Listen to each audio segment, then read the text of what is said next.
পুনৰ স্বাগতম জনাইছো আপোনালোকক আমাৰ এই ধেমালি ব্ৰেকিং নিউজলৈ। নগাঁও জিলাৰ চেৰচেৰিনী গাঁৱত শুকান বাখৰাত উদ্ধাৰ হৈছে শুকান গু। হয়, আপোনালোকক আকৌ এবাৰ কৈছো, শুকান গু। ৰাইজে ভাবি আচৰিত হৈছে যে চেৰচেৰিনী গাঁৱত কেৱল চেৰচেৰকৈহে ওলায়, ইয়াত শুকান গু আহিল ক'ৰ পৰা? কোনোবা উগ্ৰপন্থীৰ কাম বুলি ৰাইজে সন্দেহ কৰিছে। ৰাইজৰ দাবী যে সোনকালে ধৰিব লাগে বুলি। এতিয়া দ্বিতীয় খবৰ। ইতিমধ্যে জানিব পৰা গৈছে যে হাইকোৰ্টৰ সন্মুখত ভয়ংকৰ আন্দোলন সৃষ্টি কৰিছে মেলেৰিয়া মহে।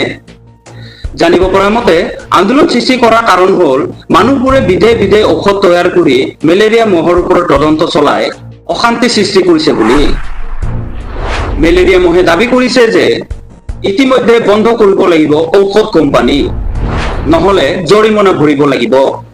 জৰিমনাসমূহ হ'ল প্ৰতি মাহে 10 লিটাৰকৈ টেষ্ট দিব লাগিব, অথবা বন্ধ কৰিব লাগিব চৰকাৰী হস্পিটেল।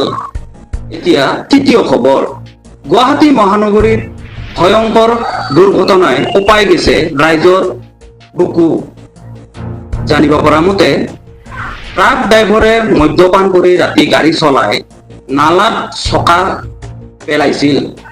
পেলোৱাৰ ফলত মৃত্যুৰ মুখত খাপতি ল'ব লগা হৈছে চেংমাছৰ পৰিয়াল।